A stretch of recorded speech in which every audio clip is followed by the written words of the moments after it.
आता 2-2.5 वर्ष झाले, त्यांना कधीच बहीण लाडकी वाटली नाही. लोकसभेच्या इलेक्शन नंतर ह्यांना बहीण लाडकी वाटायला लागली. आणि तेवढंच नाही, त्यांना नात्या आणि व्यवहारातला फरकच कळत नाही या सरकारला.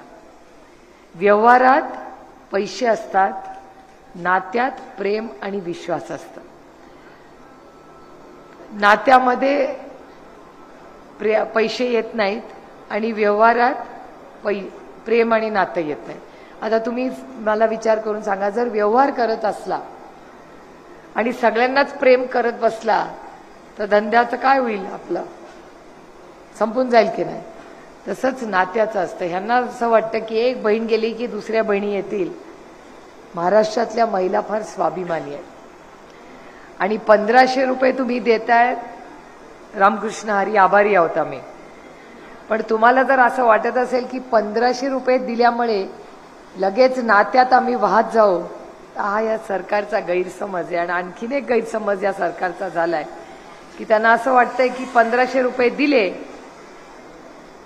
की आमच्यावर तुम्ही कुठलाही अन्याय करू शकता.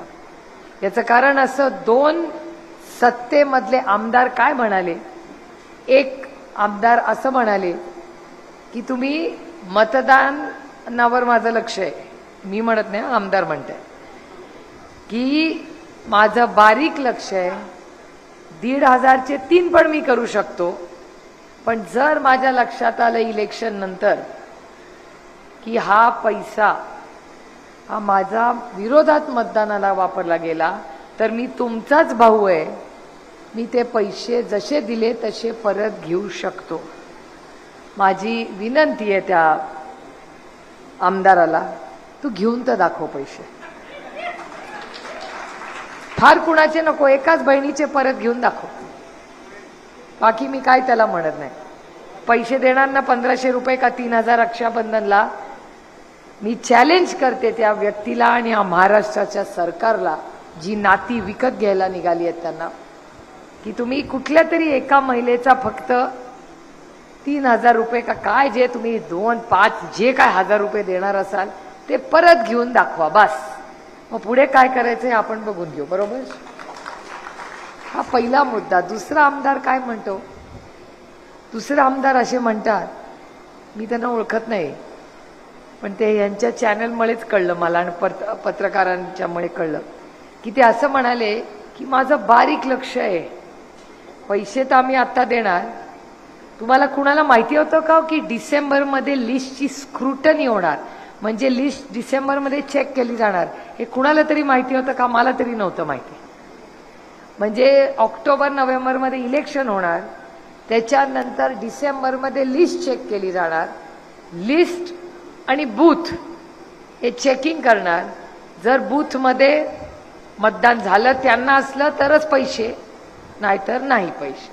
एक तर त्यांचा गैरसमज आहे की त्यांचं सरकार येणार आहे. या गैरसमजातून त्यांनी बाहेर पडलं पाहिजे. हा पहिला मुद्दा.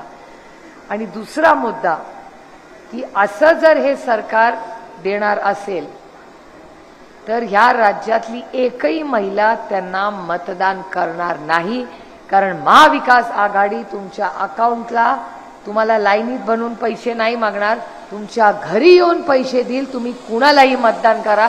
मतदानाचा आणि स्कीमचा काही संबंध नाही. आता अनेक वर्ष काँग्रेसचं आणि राष्ट्रवादी काँग्रेस पक्षाचं सरकार होतं. मला सांगा, आदरणीय पवार साहेब आणि काँग्रेसचं सरकार असताना 7-12 कोरा केला का नाही? सरसकट कर्जमाफी झाली का? तेव्हा कोणीतरी म्हणलं का की बघा 7-12 कोरा करतोय, मतदान नाही झालं तर कोरा करणार नाही, परत कर्जात टाकीन, असं एक तरी माणूस म्हणला का? ती कर्जमाफी हा राजकीय विषय नव्हता, ते इलेक्शनसाठी नव्हतं. शेतकरी अडचणीत आला होता, त्याला मदतीसाठी केलं होतं. आता गोरे साहेबही त्यांच्या भाषणात म्हणाले की शेतकरी प्रचंड अडचणीत आहे, एवढ्या आत्महत्या झालेल्या आहेत, याच्यासाठीच आपल्याला सरकार बदलायचं. कारण का आत्ताचं जे सरकार आहे हे तुमच्या माझ्या सुखदुःखाचं सरकार नाही. दुधाला भाव आहे का? नाही. कांद्याला भाव नाही, सोयाबीनला भाव नाही, कपासाला भाव नाही, कशालाही भाव नाही. फक्त आपल्या बहिणींना काय त्यांना पकडायचं, बहिणीला पकड, दे पैसे, घे मतदान, ऐसा नहीं चलेगा. आम्ही फार स्वाभिमानी महिला आहोत आणि तुम्हाला जर वाटत असेल यांनी किंमत काय लावली बघा, भाऊ बहिणीच्या नात्याला 1500 रुपयाची किंमत महिल्याला लावली. बरोबर आहे काय? अहो बहिणीचं प्रेम कधीतरी बघा, ती काय 1500 रुपयासाठी तुमच्या प्रेम करत नाही, ती मनापासून प्रेम करते, त्याच्यात पैसे येतच नाही. अरे भावानी मागितलं असतं ना तर सगळं देऊन टाकलं असतं, काय पक्ष आणि चिन्ह काही मागितलं असतं तरी दिलं असतं. काय खाली हात आएंगे और खाली काय गठुडं घेऊन आली का गठुडं घेऊन जाणार आहे? मला खरं सांगा, तुम्ही सगळ्या महिला बघेल भावाला द्यायला 10 वेळा विचार कराल, अरे एकदा पण विचार करायचा, भावानी मागून तरी बघायचं. त्यामुळे महिलांचा स्वभाव या सरकारला कळलाच नाही. ते बिकाऊ आहेत ना, म्हणून त्यांना वाटतं सगळेच बिकाऊ आहेत. 50 खोके एकदम ओके तुमच्यासाठी, आमच्यासाठी नाही. आम्ही स्वाभिमानी, तुम्ही सगळे जसे इमानदार आहात ना तशाच आम्ही प्रामाणिक महिला आहोत. आम्ही नात्यात कधी पैशाची वाट बघत नाही आणि दिले तर काय उपकार करत नाही. स्वतःच्या खिशातून देत आहेत काय भाऊबीज म्हणे. काल देवेंद्रजी म्हणाले की ओवाळून, अरे कुणाला ओवाळणी देताय?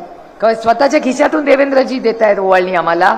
आम्ही टॅक्स भरतो, आमच्या टॅक्सचेच पैसे या खिशातून या खिशात.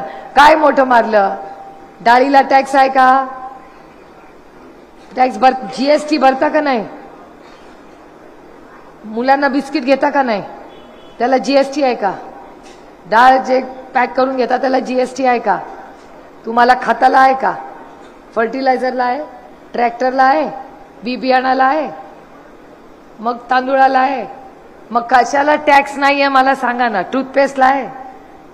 आणि जी वस्तू तुम्हाला रोज घरात लागते प्रत्येकाला टॅक्स आहे का नाही? हॉटेलमध्ये जेवलं तरी टॅक्स आहे. आमच्या बिचाऱ्या महिला नाही हो जात एवढ्या हॉटेलमध्ये. त्या बिचाऱ्या कुठे जाता काय ग? ती साडीने, तुम्हाला गंमत सांगते पुरुषांच्या कामाचं काम. तुमचे शर्ट आहेत ना, 1000 रुपयाच्या आतला शर्ट घेतला तर 5% टॅक्स, आणि 1001 रुपयाचा शर्ट असेल तर 12% टॅक्स. हा कुठला कायदा मला सांगा? लग्नाचा बस्ता बांधायला जाता ना, तुमच्याकडे बस्ताच म्हणता ना, त्या बस्तामध्ये पण प्रत्येक गोष्टीला वेगळा वेगळा टॅक्स. अहो जीएसटी लावायचा काय होता? एक देश एक टॅक्स, म्हणजे सगळेच 5%ला.